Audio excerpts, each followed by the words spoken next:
welcome to Membership Voice. I'm Kero O'Shea, the coordinator of Voice and host for this evening's webinar. A very special welcome to Assistant Governor Matthew Pham and Charter President Thomas Baines of Swan Rotaract. Hi, Matthew and Thomas. How are you? Yeah, good, thanks. Yeah, doing well, thanks. Yeah. Thanks for asking. Excited to be here. Fantastic. Congratulations on your imminent charter. Thank you. Yeah, we're very much looking forward to it. Great. Well, just at this stage, on a very serious note, I want to acknowledge the Whadjuk people of the Noongar Nation, who are the traditional custodians of the land on which I'm hosting tonight's webinar. I acknowledge the strength of their continuing culture and offer my respects to elders past, present and emerging.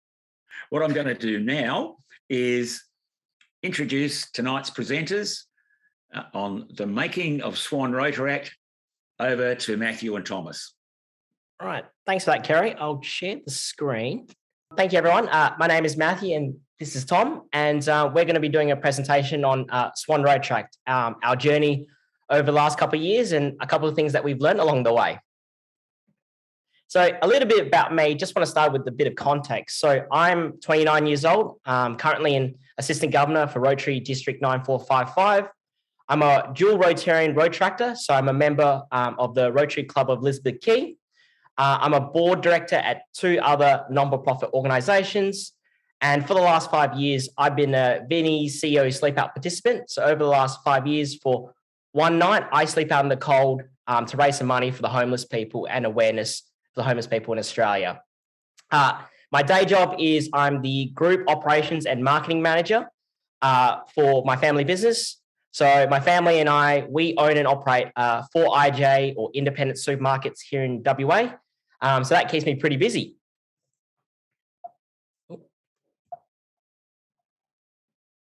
So I just want to start and begin the start of my Rotary journey. So I joined Rotary in the middle of 2017. And I joined because someone told me it was a way to give back to the local community, and that was something I was passionate in. So I joined the Rotary Club of Swan Districts back then, and I had no knowledge of what Rotary was or had to offer. Again, someone told me it was a great way to give back to the local community, and I joined, and here I am today. And so that was the start of my Rotary journey. The start of my Rotaract journey probably didn't start until the end of that year. So at the end of 2017, I went to my local Bunnings for a sausage sizzle. And I pitched up and I saw a banner that said the Rotaract Club of Perth. And I thought it was quite interesting because I didn't know what Rotaract was. It sounded very similar to Rotary. So I walked up and got my sausage sizzle, and you can see on the bottom left a photo of me and the girls. So I asked them, I said, look, hey, I'm part of Rotary. What's this Rotaract thing that you guys are part of? And the girls were lovely. They said something along the lines of, we're basically young Rotary. We're a group of young people and professionals looking to give back and to develop ourselves. It's a lot of fun. And that resonated with me. I thought to myself, maybe I should have joined this instead. So it definitely had a profound impact on me. And, this was the start of my Rotaract journey, really. So after that interaction at the end of 2017, I went back to my club and I talked about the idea of a Rotaract club. And my club was very supportive at back then. They would love to have new young members, being involved and engaged in Rotary. So they were really on board. And the first thing I do want to make mention with that is what really helped was, we collaborated and worked with the Rotaract Club with a few of the nearby Rotary clubs. So, there was no need to reinvent the wheel. Everyone was on board and pulled all their resources together. And we all got together over the course of 2018 to talk about, how will we start a Rotaract club and what would it look like. And what really helped along the way was, we had really good support from the district. We had assistant governor come along and give us some good advice. But for us and for me, I found what was really helpful was we had a few current Rotaractors to come along to the meeting and tell us what Rotaract was, what it meant to them, and what a new Rotaract club in the area would kind of look like. So, that happened over the course of 2018, and we got to the point between our clubs that, we had at the point to have an interest meeting, to possibly start a Rotaract club. And that happened in March of 2019. And that was when I first got to know Thomas. And I'll pass it on to him now. Awesome. Well, g'day there. My name is Thomas Baines, and I'm 25 years old. I'm a secondary science school teacher, and I was born in Newcastle in New South Wales. I've been quite lucky in my life to have quite a diverse range of careers, from being an educator at the moment, but before then I used to work weddings. I've been a researcher in a laboratory at universities. I was a travel agent briefly. So it's been able to give me a lot of exposure to many different career paths, which I found quite useful.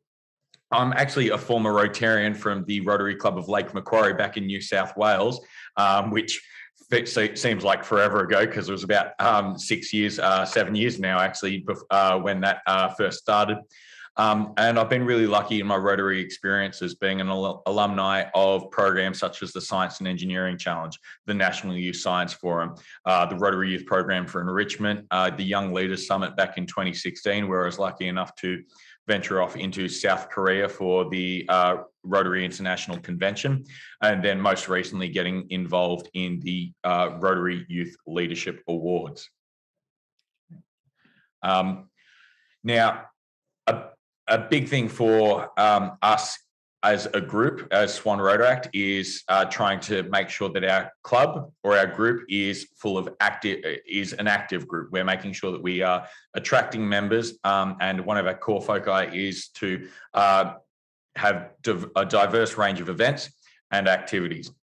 And one of the things we've been really lucky to do is actually engage ourselves within the community through a range of different programs and initiatives that include the likes of the National Youth Science Forum Selection Day. So we've been really lucky to, over the past 3 years, actually help out with both the Northern and Southern districts selection days, where we'd come up with group activities and challenges that were somewhat scientific in nature, where the potential applicants and participants had to challenge themselves to solve problems in unique ways, to think outside the box, to collaborate as a team. And it was an absolute joy for our team ourselves to actually come up with those activities, and then even more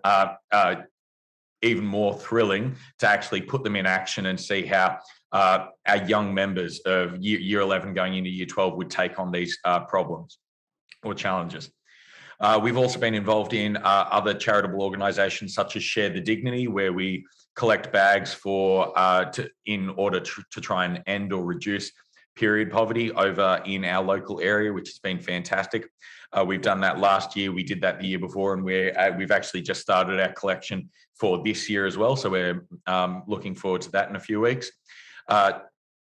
Planting trees and helping out with the Trillion Trees planting events. The idea is that as a young club, we want to be active and supporting in the environmental awareness within our local area. So we've been lucky enough to plant things around the Bushmead area, as well as Whiteman Park. We do things like blood drives, barbecues, assisting in community fairs. There was a particular summer's day we were out in Bullsbrook helping people park their cars, and drenched in sweat and trying to make sure that everything ran smoothly. But it was an absolute treat. We've helped out with other clubs, river cleanups and quiz nights, and it's been a really fantastic opportunity for our members to get out there and see the many wonders of what Rotary and Rotaract can look like. Now, we want to have a bit of a discussion about what has worked for our club, what hasn't worked for our clubs, and having a bit of a look at things that are important to consider, especially as a young Rotaract club, and how we can form them into the future. And so I'm going to talk a little bit about what has worked now.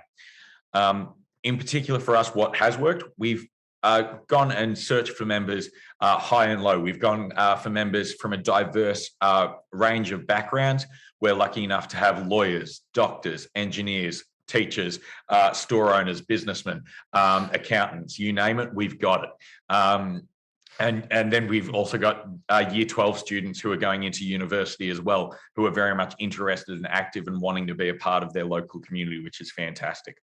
And I find having a diverse range of members with broad skill sets means that we can actually help one another, learn new skills, new passions, new initiatives, so we can maximize our performance as a team and keep the Rotaract flame very much alive. We're very much lucky, as Maddie mentioned earlier, sorry, where are my words, that we had multiple sponsoring clubs. So when the initial idea was put forward, we actually had 3 different Rotary clubs who were able to sponsor us and wanted to see our journey be a successful one. Since then, 2 of those clubs has actually merged into one. So we've now technically got 2 sponsoring clubs, but it's been a really good boost to be able to engage in 2 different Rotary clubs and see how they run things and operate things slightly differently, as well as the different projects that they're passionate about. Something that we think is so essential is that it's important to understand why people join Rotaract. People, especially of our age demographic, around the 18 to 30-year-old mark, they're busy. So they've got in their early careers, they're new parents, they're just out of school and looking to go into university. And so getting them to join an organisation is hard.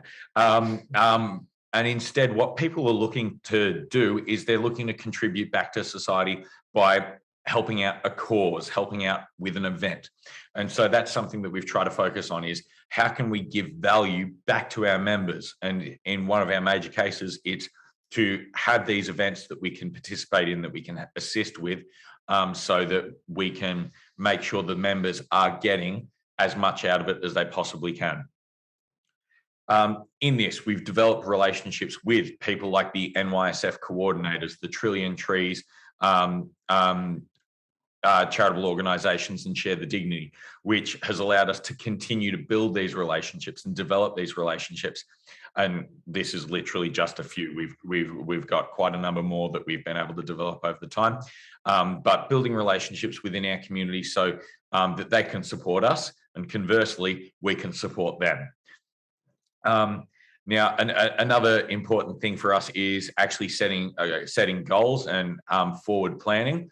One thing that we're very well aware is that in recent years, there's been many Rotaract clubs that have been formed, but there's also many Rotaract clubs that have folded. And a big reason for that is oftentimes the members join and the members continue, and they've got this tight-knit community. And then a few years pass. As we said, members get promotions, they have kids, and it makes it harder and harder for them to commit as much.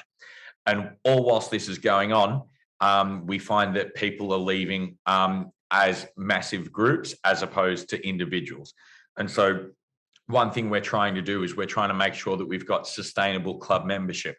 And by aligning ourselves with programs such as RIPEN, such as the National Youth Science Forum, such as RILA, we're able to actually engage with members who are potential members for a Rotaract club. And we've actually had one of our key members, one of our board members, is actually just attended the National Youth Science Forum at the start of this year.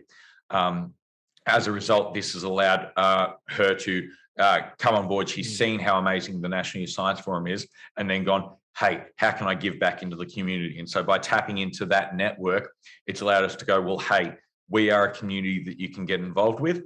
We're a group that's trying to give back to our local area. Come and see how we support others. Some other important things are making sure you share passions. Whilst we do come from a diverse range of backgrounds, both culturally and in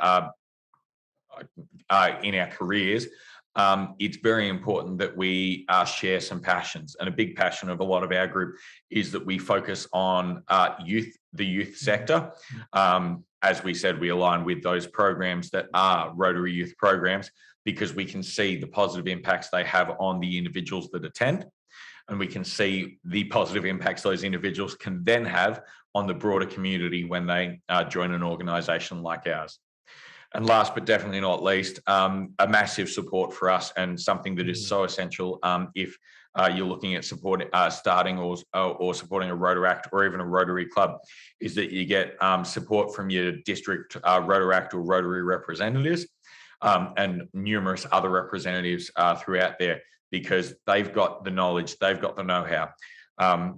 I'd be lying to you if I said I knew exactly how this Rotaract journey was going to go when we started it. It's had its highs and its lows, and whilst we expected it, it's not been something that we've had fully mapped out. And so we've had to adapt and change to make it work. But they've been people that we can lean on and rely upon to give us the information when we're not entirely sure what it is. All right, cool. So Tom's talked some of the things that's worked. I'm just going to talk a few things that hasn't worked. So the first thing is, I want to make mention that Rotaract stands for Rotary in Action. Now, a lot of the clubs that I've seen come and go, the biggest problem I see is, is the social aspect. And I'm not saying don't, have social gatherings and events. I think it's crucial and critical to a Rotaract club. But, you need to balance that with, service projects and hands-on giving back to the community. Chances are, your Rotaract or your prospective Rotaractor, they're looking to get involved and, want a way to give back to local communities. So I think that's really important to know. And I guess from our perspective, when we first started, and this is no one's fault at all, we, just was starting to formalize a club. We're just trying to understand, who each other, who we all were, and, how to build a club. And what happened the way so is, we didn't probably have that many service projects to begin with. And it's not easy to run service projects, but there's plenty of local projects, and you can tap into your local sponsoring Rotary clubs to get involved. And we probably lost a little bit of engagement and some momentum that way, but that was one of our challenges along the way. The next thing is to have good relationships with your sponsoring Rotary clubs. Now, I will say I think we have fantastic relationships with our Rotary clubs. But I guess on this point, I just want to make mention to, have good dialogue and communication with your Rotary clubs. Be upfront, honest, and, send an email every now and then to catch up and just to see how you're going on both sides of the party. It goes vice versa. It's a symbiotic relationship. And, there was times, like Tom said, in the last 2 or 3 years, we didn't know what we were doing half the time. But, looking back, it probably would have been helpful for us to, speak to a few more experienced people and, give us some advice and support along the way. The next thing, as Tom mentioned, the average Rotaractor or the person looking to join Rotaract live busy lives. The average age of 18 to 30, they're maybe just out of high school, at uni, working, got their first full-time job, starting a family, or they bought their first house. That's some really important stuff that's happening in their lives. Now, that's a huge priority in their life, and, Rotaract might be important to them, but it's not the biggest priority. And we need to understand that. And also, in comparison to, the average Rotarian, we're at different parts of our life. So from our end, we probably didn't get this right at the very beginning to understand, people's levels of engagement and whatnot, varies because we all live busy and complex lives, and we can only give as much as we can give. And the last thing that probably didn't work is COVID-19. Now, I'll be pretty honest. When the COVID and the pandemic hit, I honestly thought that was going to be the death of our club. Again, we're living busy lives and we're trying to navigate, going through a pandemic. And, I was busy sorting out the panic buying and people buying toilet paper for no reason, still can't figure it out. But, we lost a lot of momentum from the pandemic. We're navigating our busy lives and we just probably lost a bit of touch with each other. And again, that wasn't anyone's fault. It was just a change in circumstances. So, this might not happen to other Rotaract clubs, but, people's, lifestyles and circumstances change. So, similar to what happened to us in COVID, it can happen to other Rotaract clubs. But I think what really helps to navigate through this is, to have a group of, engaged people to check on each other. I think it would have been helpful if we, just checked on each other every now and then.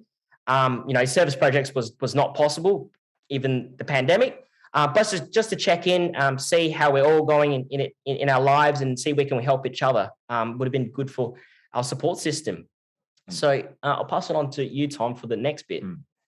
So I am going to probably touch on a few things that Maddie's just focused on there, because one of the big takeaways is, as we said, we haven't nailed it all. We haven't made everything work perfectly, and that's something that's totally normal. In fact, it's something that needs to be discussed, because if your club doesn't face challenges, if your club isn't is running so smoothly, then it's probably not running the best way it could be. You need to have that bit of challenge and that bit of adversity, so you can develop your members, and so you can maximize the impacts that you're going to be having. One of the most important things for us to keep in mind is understanding the importance of change. We do live in a changing world, COVID being one of the best examples of it, where people's commitments, engagement, and ability to contribute will also change with it.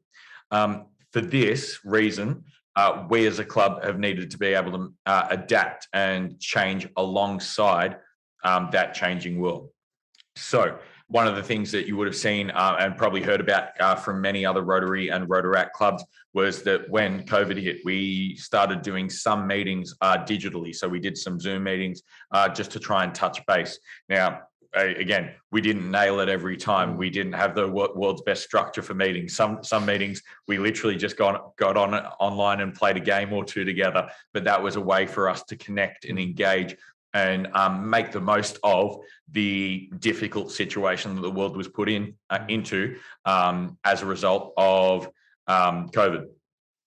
Another thing that's really important to keep in mind is that you need to manage expectations. We have members who are really strong and really interested and invested in the cause that is Swan Rotaract. However, they can't make it to meetings. In fact, our vice president was away for an entire year because he was out on a medical placement in rural Australia. Now, that doesn't mean he's not interested. That doesn't mean he doesn't care about what we're doing. It means he's busy at the moment.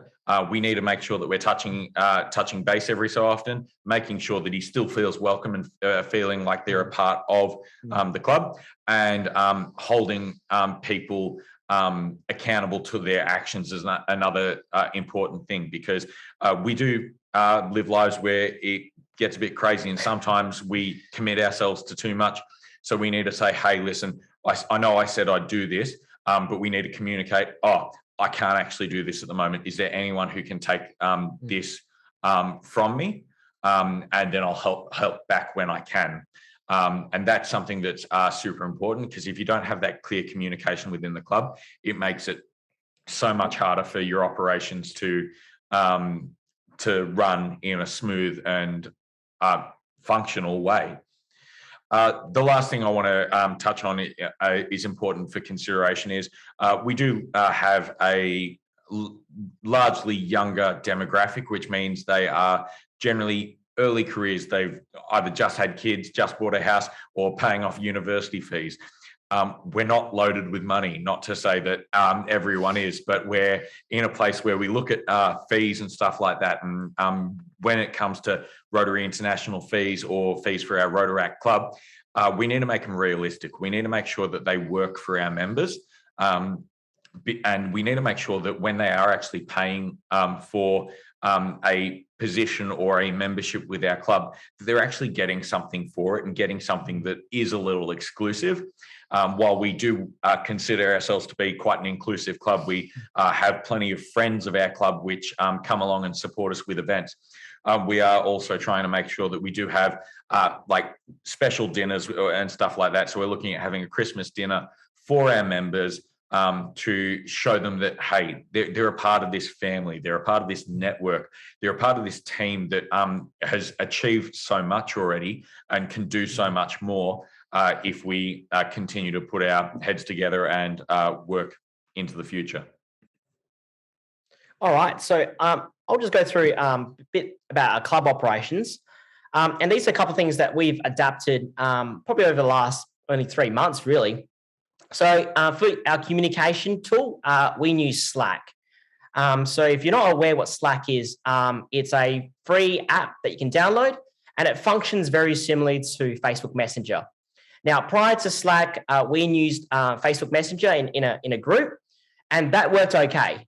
And the biggest problem that what we found over the time was at some points there was 1,000,000 to 1 different points of information, and there was so many things happening, going on, that it was just really confusing to keep track of what was going on in the club. Now, Slack is really good in that, it's very similar to the Facebook Messenger group, but you can break it down to different groups. So you can have a group for your board members, one for your general chat, or one for your events pages. So, it helps segregate the information. So, people can get clued in on what they need to know and what they don't need to know. And it's really good for people in living busy lives. If they've been out of the loop for a little bit, they can, one click of a button can figure out what's happening with the club, and they're up to date. So, that's something that we've used in the last 3 months. And it's something I adapted through being a member of Elizabeth Key. So my Rotary Club uses Slack as their communication tool, and I saw it working. So I just adapted and brought it across to the Rotaract Club. The other thing that we did, and it's quite simple, is we just centralized our documentation. So we use Google Drive, and Google Drive is a free tool. And, it's just an easy way to centralize all your documents. So, all our event photos are up on the drive, our board meeting minutes and agendas are all up there. So, the feedback's been really good, changing these two processes. And, again, if you're out of the loop, you can, and if you're not in the club or you're overseas or anywhere, you can still interact with the club with the click of a button. Now, the next thing I do recommend is to be active on social media.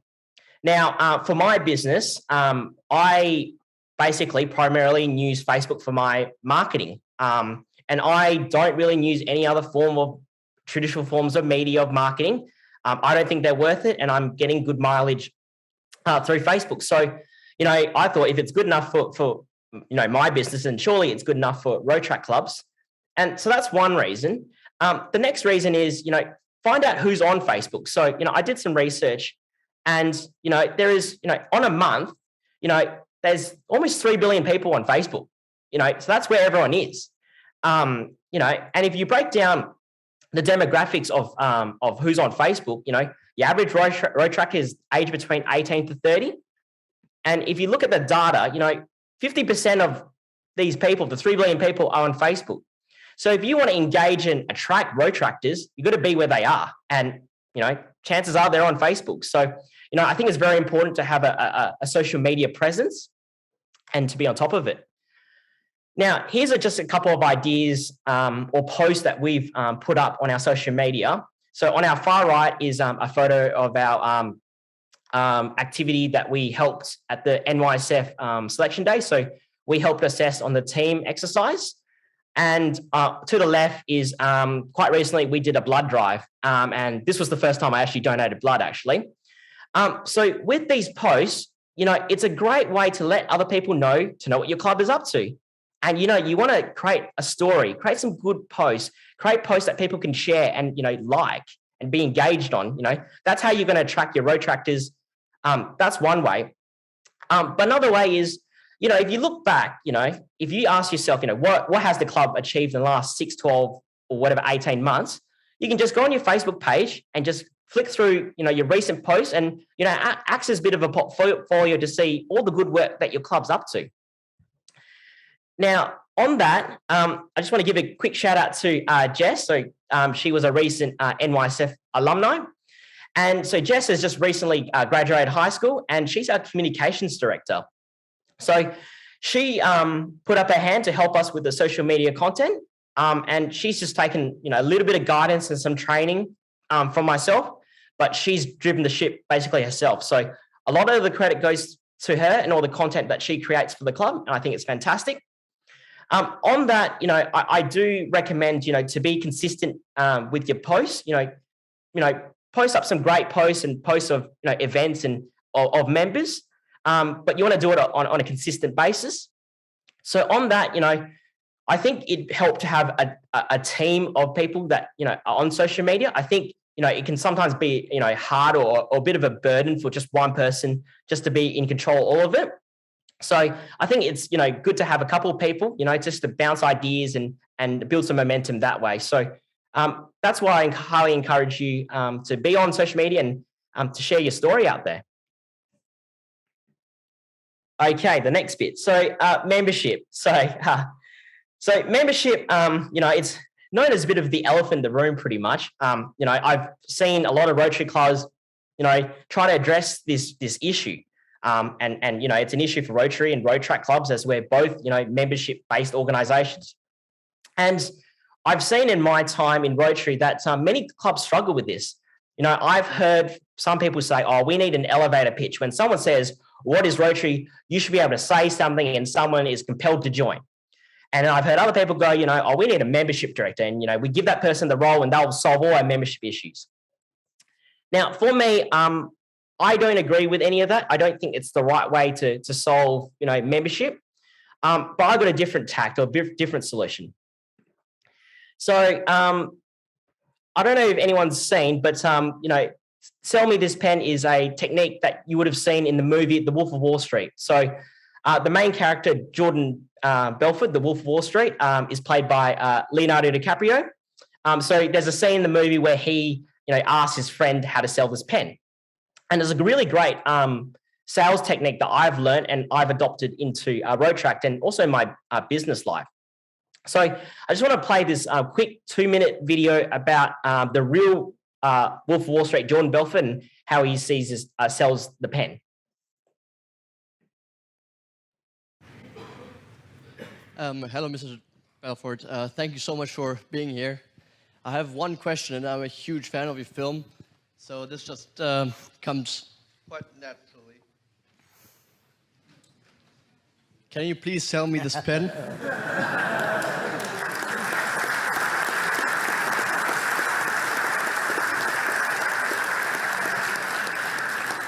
No one's ever asked me that before. It's the first time. So let me tell you what that whole exercise really stands for, right? So the whole sell me this pen narrative is really, it's a test that you give to a salesman to see if they really understand what selling's all about. If you ask someone who's not a professional salesman, who doesn't have the right instincts, they'll start actually trying to sell you a pen. This pen is great. This pen writes upside down. It's the best value for its money. This pen will last forever. Here, buy this pen. Here's the thing.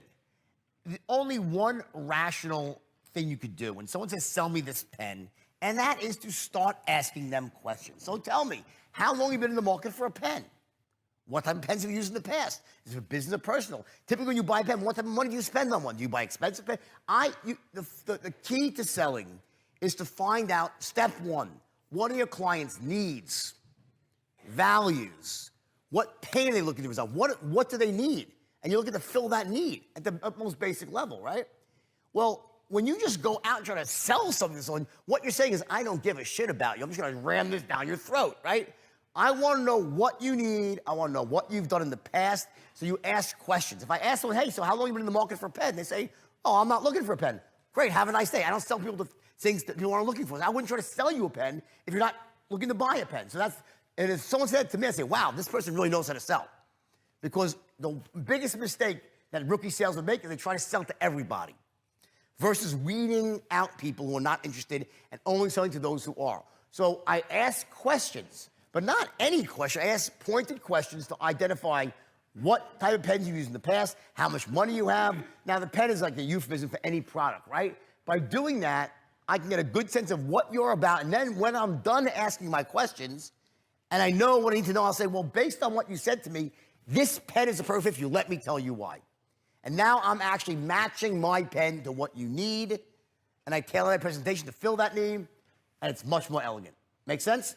Yes. Okay, Thank you. All righty, cool. So hopefully you learned something out of that, and hopefully, so sorry for the obscene language, but hopefully you learned something from that short video about just selling, membership or just anything in life. So what did we learn out of that video? So here's a couple of key takings. The key is to ask questions. We're asking people to join Rotary or Rotaract clubs. Find out what their passions are. What they want out of it. That's really key. The next thing is find out your target audience. Rotaractors are aged between 18 and 30. They're passionate people who want to give back to the community or make friends or develop themselves professionally. Those are the type of people you want to engage in your Rotaract club and Rotary club. The next thing is, and I think, we're really blessed to have this, in Rotary, we have so many fantastic Rotary youth programs. Now, I haven't been on any of them, but, Tom and all of the friends that we know, say it's fantastic. If you want to start a Rotaract club or looking for Rotaractors, this is a great way to start because, these people are already engaged, they've tasted and experienced, what Rotary has to offer, and they might be, energized and engaged to give back or to provide people other opportunities. So I think that's really key and a great way to start. And that's what we've done in times to attract membership and to engage our members. And finally, find the value. What is your value proposition that your club is offering for a member? What do they get in return? For Rotaractors, like Tom said, we live busy lives. We can only give so much. But it's got to be worth our time and our money. We're putting all this time in. They've got to get something out of it. And so I do encourage clubs just to look at their value proposition and to make it enjoyable and engaging for members to be involved in. So that's all from me. I'll pass it over to Tom for his bit. Awesome. And I haven't got too much more to say before we'll dive into some questions that you might have. But one essential part of being a part of Rotary and Rotaract or any organisation is you need to have some fun, okay? One of the most important things to remember is the best way to keep members engaged is to keep it entertaining. Keep it something that makes them go, hey, I really enjoyed our dinner last night or the trivia night or that social event that we went to where we were able to raise funds or give back to the community. By keeping it entertaining, you're keeping your members wanting to come back, you keep them wanting more, and that's essential. Now, we all believe in the service above self motto that Rotary stands for, and I could just say it here and again, it is such an important part of Rotary culture. But you also need to enjoy the little things and engage in a bit of childish fun. You need to be able to get something out of it yourself, because if you're coming to Rotary with or Rotaract with a whole sense of I want to give back, but never getting anything in return, then it's really easy to lose interest. It's not intentional. It's not something that people go, oh, I'm not getting anything out of this. I don't want to be a part of it anymore. But it's just human nature. So it's such an important thing to remember. Another thing is you need to find your passions. As someone who is a textbook overcommitter, I like to do a bit of everything. It is essential that you look after your own health first. And it's something that you really need to focus on in terms of, okay, well, this is what I'm passionate about. I personally, I'm really passionate about the youth sector. That's why when I moved over from Western Australia, I've been involved in Ripen for about 7 years when I was in New South Wales. However, when I moved over here, the first thing I heard was, oh, did you know there's a Ripen program over here? And I was like, oh, can I help out? Can I get involved? And it was something that it's a passion of mine that led through all of the programs from Ripen to the National Youth Science Forum to most recently RILA. And by knowing what your passions are and knowing what you're trying to get out of your time with Rotary and Rotaract, it allows you to maximize what you are going to get out of the experience and what your members are going to get out of their time with the club. We've had members in the past, or I know of members in the past who have been really passionate about environmental causes, but they might join a club or be closest to a club that is not really focused on that. It might be more focused on fundraising for things like Shelter Box or something like that. Now, that's great, but if you are very passionate about one thing, if it's not taking off in the club that you're at, see if you can find another club that is has similar values or projects that align with what you're interested in, because by networking, by collaborating, by working together, we can turn hundreds of Rotary clubs across the world that are all individual into a beautiful chain, a network where we can do something over here in Western Australia, and that can go and help build wells in Zimbabwe. They can do something which will then help the deforestation or minimize the deforestation that occurs through Romania. Rotary's an international organisation. We do focus on our local community, and that's such an important thing. But know that it is not just a local community that we deal with. Rotary and Rotaract has the power to reach hundreds to thousands to millions of people through the hundreds of Rotary and Rotaract clubs that are out there. Yep. And finally, before we dive on to questions, going to do a bit of shameless self-promotion. We've got our charter night coming up on Saturday, December the 4th. Now, I realise that not everyone here is in Western Australia or are going to be able to get themselves to Western Australia for a hell of a good night. But for people who are looking back on the recording, on Saturday, the 4th of December, our Swan Rotaract is going to have our official charter night. It's something we've been building up to for the past 2.5 years. So we're thrilled that we're able to invite people to it. It's going to be between 6 p.m. and 9:30 p.m.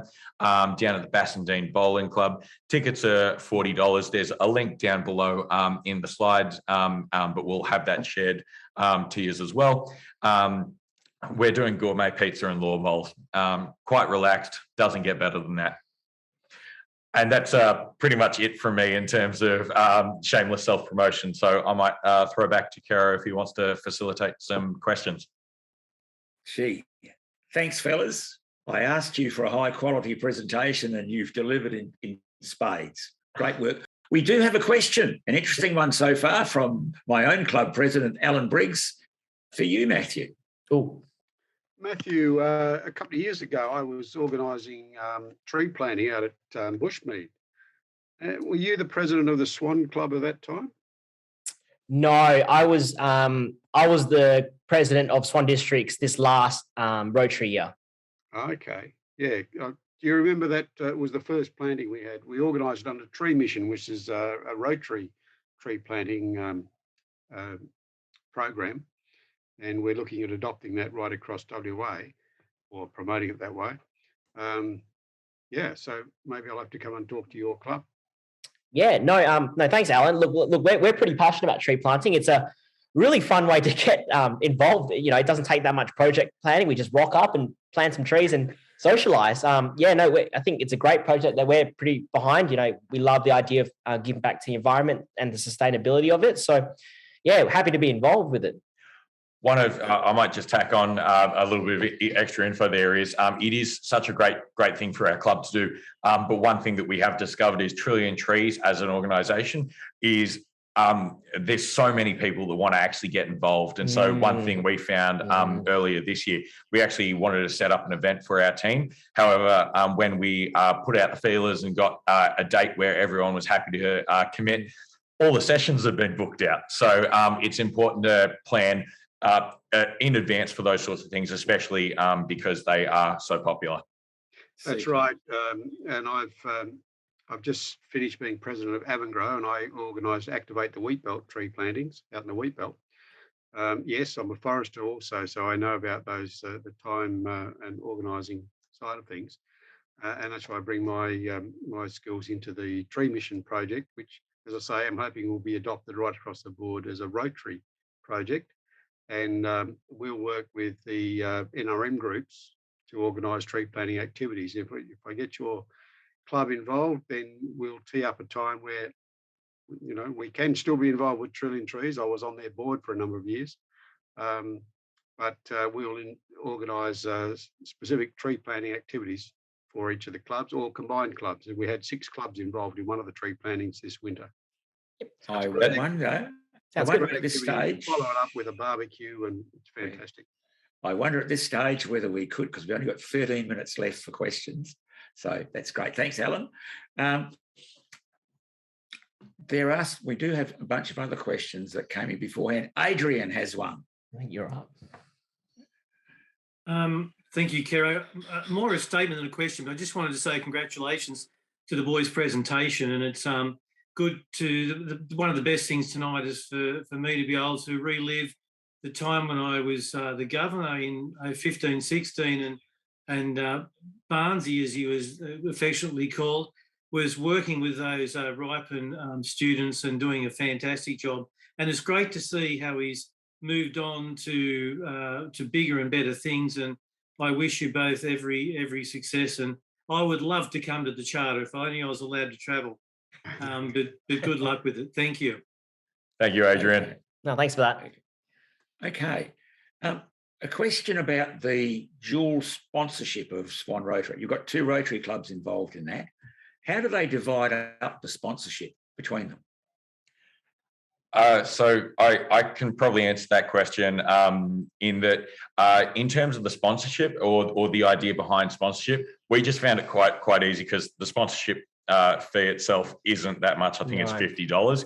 I'm pretty sure Swan Districts just outright paid the $50. We got signatures from both clubs, but because of the amount, it wasn't something that was really debated, or people weren't like, oh, we are only going to contribute $25. So we were lucky in that aspect.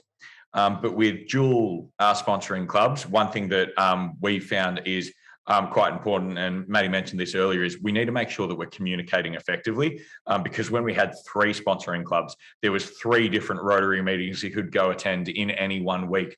There was 3 different presidents, secretaries, treasurers, youth directors that all wanted you to help out with this, that, and otherwise. And so it's so easy to get lost amongst all the emails. And that's something that we have identified quite recently that we're still not quite nailing. We want to make sure that we're giving our time and our support to the Rotary clubs that have given their support to us as well. And so we want to make sure that they feel involved, incorporated, and a part of our journey, because without them, we wouldn't have been here. Fantastic. A question then, what comes the other way? I mean, not just the money. Sponsorship is about way more than just paying a fee. How do they divide up the support that you guys are supposed to get from sponsoring Rotary clubs? Well, yeah, I can probably speak from experience because I was the president of one of the sponsoring clubs for the last financial year. So for me, it was really good because I had a foot in both camps. So I knew exactly the needs of both clubs. And, we had a couple of collaborative projects over the last couple of years. We did a sausage sizzle in the local community estate in Bushmead, which was a lot of fun. And we had a Harvey Norman sale sausage sizzle. So, a couple of Rotaractors rocked up, and it was a good way to get to know some of the members of my old club. And in return, we got some money for our coordination and to rock up. So, we're very lucky to have very supportive clubs. If we need to call or email them, we know we can. We could have done it a bit better over the last period of time, and it's good to know, financially, if we needed help, that the options there. But we're very financially sound, which is good too. And something we are trying to step forward with is, as you said, we've got all these secretaries, treasurers, youth directors from Rotary clubs who've got all this wealth of knowledge and this experience. And it's something that we haven't mastered or haven't honed in enough yet, is to potentially get our treasurers, our secretaries alongside them to see how they operate, which could help us run better. Now, we've been quite lucky. A few of our secretary and our treasurer, our secretary pretty much does it as his day job, and our treasurer is a certified accountant. So we've been really lucky in that we've got people who know what they're doing. But it's important that we make sure that we as a Rotaract club train our new members for when we eventually leave. And similarly, connect them and continue to support and sustain those relationships between the Rotary and Rotaract clubs to pass on those skills. So that brings me to the next question, which that flows into nicely. Professional development. Traditionally, Rotaract clubs have a professional development director who may or may not do a great job in the role. How do you guys handle professional development? It sounds like you're nailing everything, or nailing everything pretty well. I don't know about that. We're definitely not nailing everything. We're super winging it, let's be honest. So it's probably something, again, I joined Rotary just to give back, but in the last 3 or 4 years, I've got a lot of professional development, like, all the things I've done, I wouldn't have been able to do if it wasn't for Rotary. I've found a fantastic mentor in Rotary. I've got some loyal people who, follow me, and I'm an assistant governor. I never thought that would be possible in my life as well. So, it's really in the last 12 months I've started to unlock that part of Rotary. And, that's what I'm trying to on pass to, the next generation. That's why, Jess, I'm happy to teach her the social media coordination, showing people what it's like to be on the board, what's your obligations and your duties. Because, we do want to make this sustainable, and that's the reason why stuff like Slack and Google Drive, we're setting, good foundations. If we're not around, the club can still operate in the near future. And such an important thing that Maddie just pointed out is it's about establishing good foundations. Like, as we said, this is 2.5 years in the making, but about 1.5 years ago, we had people asking, hey, you're going to charter? And we're like, yes, just not yet. We want to make sure that we're in a position where we're ready. We've got members who are core and engaged and happy to give it their all. And so that's why we're at the stage now where we can go, hey, we're chartering. We're so excited to be doing it because we're able to contribute in so many different ways now. Super. A question about strategic direction, because strategic planning is important for any sort of organisation. How are you guys handling your strategic continuity going forward? You want to go there, or do you want me to? I mean, you can take it if you like. Yeah, I'll take it. Look, it's probably something that we haven't done very well yet. We 6 months ago is when we really start clicking into gear. We sent the form to Rotary International saying, hey, we're going to be a club now. It's probably in the last 6 months that we started to really formalize how our club's running. So in terms of, our meetings, our board structure, our projects and whatnot. So, that probably helped us plan, up until the end of this year. And it was really helpful to have someone like Tristan Kohler, who's part of Elizabeth Key. He came along, 6 months ago to talk about, guys, this is how you start a Rotaract club. This is a couple of things that you'd like to do. And, if you need to do projects, there's plenty of projects out there you can tag along and so on and so forth. So, we've got to the point where we're at the point of chartering. And I guess the next challenge is, to look, the next 6 to 12 months, what projects are we going to do? What does it look like? What does our membership or club looks like in 6 to 12 months? So it's something that we're looking at in the very close future. And we've been lucky enough to sort of establish relationships with the likes of the Rotaract Club of Kalamunda, who've shown us their strategic planning documents and stuff like that. And now that we've got the Google Drive set up, we can actually look at creating those documents of our own and having it there so we can pass it on to the next generation of Rotaractors. So they can amend it and adapt to the changing world to make sure that the Swan Rotaract Club continues to deliver. The most important thing about strategic plans is not the documents so much; it's the conversations that you have in terms of developing the documents. But hey, you guys have done a brilliant job tonight. But there's a question that I like asking all successful club builders, and I'm adding you to that list. And I'd like you to take this in turns, please. And I think I'd like Thomas to go first. Yeah, I thought Thomas so. Baines, why are you in Rotaract? That's a can of worms that we probably don't have time for. Yeah, do we have 5 hours? I don't know. No, I'm in Rotaract for many reasons. Initially, when I moved over here, to be honest with you, I knew no one. My work was my life, and it largely still is. But I wanted to get involved with the community. I wanted to meet new people, and that's something that Rotary and Rotaract clubs are always going to cater for. It's about connecting great people with other great people. And then the second pillar, or the second reason why I'm involved in Rotaract and have been involved in Rotary, is because I really believe in giving back. We live in a world where there's so many beautiful, wonderful things. Then there's so much chaos and uncertainty out there. And in itself, that can be weirdly beautiful in its own way. But as an individual, you don't underestimate the power that your actions can have.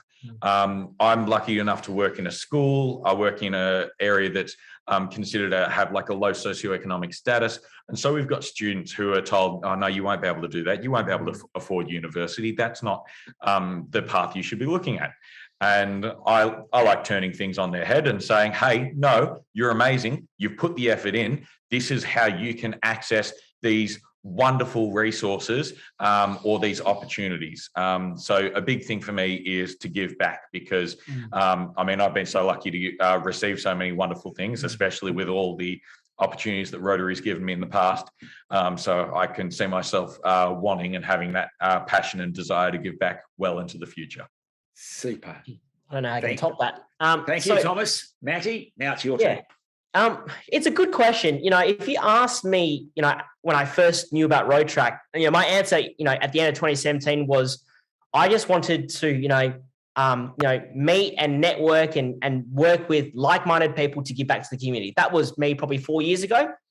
If you ask me that question today, it's probably a different question or different answer I'd give. Probably in the last 4 years, I've met some amazing people who believed in me and provided me opportunities I didn't think was possible in a million years, beyond my wildest imagination. So, I've been very fortunate with all the opportunities I've received in recent times.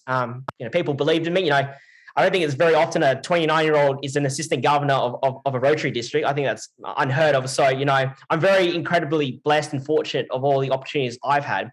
And, growing up, my parents were, some of the Vietnamese boat people, and they work very hard and sacrifice a lot. So, those type of things have kind of shaped me to the person I am today. So I know how incredibly lucky I am. I couldn't be any happier in my life with all the things I'm doing. And now, one of my mentors, he told me to make sure you pay it forward for the next generation. So for me, that's probably what's made me in the last 12 months be really passionate about the youth sector, to provide opportunities, some wisdom, some guidance, and some mentorship, so they get the opportunities to succeed and to be better than where I am today. So that's my answer in 2021. Fantastic. Thanks, fellas. Now, and let's give these guys a big round of applause, because that was great.